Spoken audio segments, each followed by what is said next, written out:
अस्सलाम वालेकुम। USA history में जो हमारा पहला टॉपिक है वो है इंट्रोडक्शन का जो पहला पार्ट है वो है from ancient to 1492। This is the topic. और इसको मैंने ये थोड़े से नोट्स बनाए हैं। दिस इज़ ऑल जो 1492 तक जो कुछ हुआ वो उसका सारा क्रक्स ये है। और अगर मैं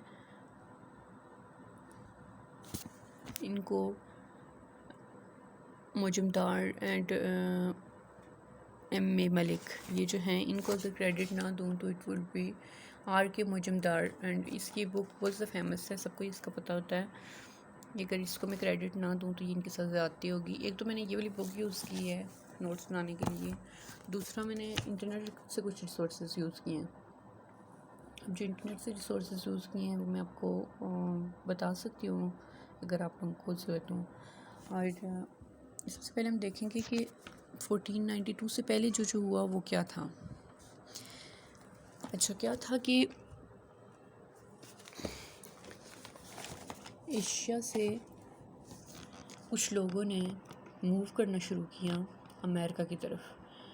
वहाँ पे तब America was not titled as America. America को अमेरिका का नाम नहीं दिया गया था, वो बाद में उसको दिया गया था एक एक्सप्लोरर के नाम पे। तो लेकिन क्या हुआ कि नॉर्थ सेलर्स जो थे वो 10,000 एडी में एशिया से अमेरिका को मूव हुए थे, नॉर्थ अमेरिका वाला जो पार्ट है उसमें। लेकिन नॉर्थ सेलर्स से भी पहले इंडियंस उनसे 20,000 से 50,000 साल पहले वहाँ पे पहुँचे हुए थे। और ये क्यों वहाँ पे गए थे कि तब आइस एज थी, फ्रोज़न ओशंस थे, सी लेवल बहुत ज़्यादा ड्रॉप हो चुका था। और एक वहाँ पे लैंड रूट जो था एशिया से अमेरिका की तरफ वो एक्सपोज हो चुका था, जिसको बेरिंगिया का नाम दिया गया था तब।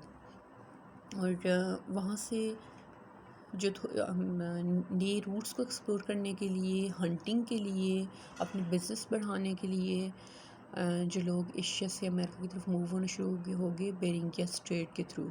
और मैं आपको पहले ही बता चुकी हूँ कि सबसे पहले इंडियंस थे जो 20,000 से 50,000 तक गए साल पहले नॉर्थ सेलर्स से पहले वहाँ पहुँचे थे। देन नॉर्थ सेलर्स 10,000 एडी में वहाँ पहुँचे थे इसी तरह इसी रास्ते से। और देन कोलंबस जो था वो 1492 में ये स्पेनिश एक्सप्लोरर था, ये वहाँ पे पहुँचा था। और इन लोगों ने क्या किया था कि लैंड ब्रिज को क्रॉस करके साइबेरिया से अलास्का में ये लोग पहुँचे थे। और ये जो जगह है आप देख रहे हैं ये दिस इज़ अलास्का। तो यहाँ पे लोग पहुँचे थे। ये एक नॉर्थ अमेरिका का पार्ट है। और इसको अब बेरिंगिया को बेरिंग स्ट्रेट कहा जाता है। अब क्या हुआ, कॉजेज़ तो मैंने आपको साथ साथ ही बता दी कि जाने की आइस एज थी, फ्रोज़न ओशंस थे, सी लेवल ड्रॉप हो चुका था और बेरिंगिया स्ट्रेट एक्सपोज हो चुका था। इफ़ेक्ट्स में इसके क्या आएगा कि हंटर्स जो थे वो एशिया से अमेरिका की तरफ मूव हुए। This is a map. ये आपका एशिया जो है यहाँ से, ये जो है आपका एशिया यहाँ से मूव होना शुरू हो के वो नॉर्थ अमेरिका यानी अलास्का तक पहुँच गए। फिर क्या हुआ कि हंटर्स सेंट्रल अमेरिका में स्प्रेड होना शुरू हो गए। सेंट्रल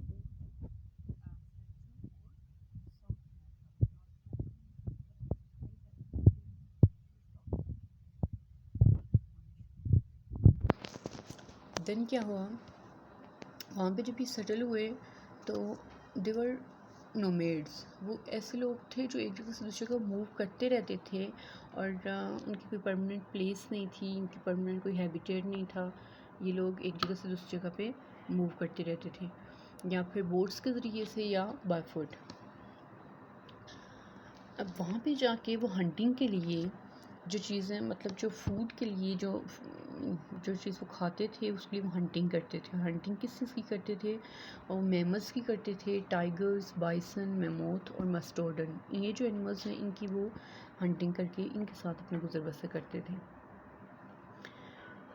फिर क्या हुआ, वेपन्स कौन से यूज़ करते थे? वो स्टोन्स और बोन्स से बना के यूज़ करते थे। कपड़े इस्तेमाल जो करते थे वो एनिमल्स की स्किन से इस्तेमाल बनाते थे। और जो एनिमल्स की रिब्स होती थी उनके साथ शेल्टर्स बनाते थे रहने के लिए। देन चेंज आया एक 15,000 ईयर्स पहले। क्या हुआ कि टेम्परेचर बढ़ा और बेरिंगिया सबमर्ज हो गया, वहाँ पानी से डूब गया वो। और अमेरिका जो था वो एशिया से कट ऑफ हो गया, मैमोथ भी मरना शुरू हो गए, मतलब उनका जो पहली सोर्स ऑफ फूड था वो एक्सटिंक्ट होना शुरू हो गया। अब उनकी मजबूरी बन गई कि उन्होंने वहाँ पे सेटल होना है, वहीं पे सेटल होना है, क्योंकि एशिया और अमेरिका का राब्ता जो था वो टूट चुका था। वहीं पे वो लोग सेटल होना शुरू हो गए और अब उन्होंने न्यू फूड सोर्सेज ढूंढने शुरू किए। और अब उन लोगों ने क्या किया कि smaller game, deer, birds, rodents, fish, wild berries और ग्रेन्स, ये चीज़ें उन लोगों ने एज अ फूड लेना शुरू की। उसके अलावा उन लोगों ने जो उनके थे क्या क्या काम वो ज़रूरी करते होते थे कि एक तो वो फार्मिंग करते थे, सब्जियां वगैरह उगाते थे, मेज़ उगाते थे, बीन्स, पम्पकिन, स्क्वैशेस वगैरह मेनली। देन वो हंटिंग करते थे, हंटिंग का मैंने आपको पहले भी बता दिया है। फ़िशिंग करते थे और वो ट्रेड भी करते थे एक जगह से दूसरी जगह पे। ये उनका इस तरीका था, इस तरीके से वो गुजर बसर करते थे, अपना निज़ाम वगैरह चलाते थे।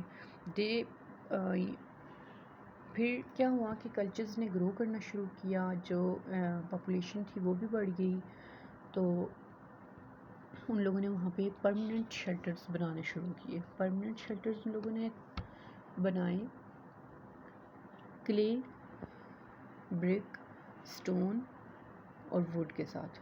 उन लोगों ने मिट्टी के बर्तन बनाने शुरू किए, उन लोगों ने कपड़े बनाना शुरू किए। देन उन्होंने कम्प्लेक्स फॉर्म ऑफ गवर्नमेंट भी बनाया। वहाँ पर उनका प्रॉपर एक बिलीफ सिस्टम था, उनका एक वो प्रॉपर रिलीजन्स को फॉलो करने लगे। देन उनका एक गवर्नमेंट में उनका कस्टम सिस्टम था, सिक्योरिटी सिस्टम उनका बहुत अच्छा था। तो ये जो सब कुछ था, ये मैंने आपको CSS में जो पहला टॉपिक है इंट्रोडक्शन, यूएस हिस्ट्री में इंट्रोडक्शन के अंडर फ्रॉम एंशिएंट टू 1492 जो चीज़ आ रही है, 1492 तक जो कुछ हुआ वो मैंने आपको बताया है अभी। तो मैंने बहुत ही ज़्यादा आसान तरीके से बच्चों की तरह नोट्स आगे रख के मैंने आपको ये चीज़ें बताई हैं, तो आई एम डैम श्योर कि आपको क्लियर हो चुकी होंगी।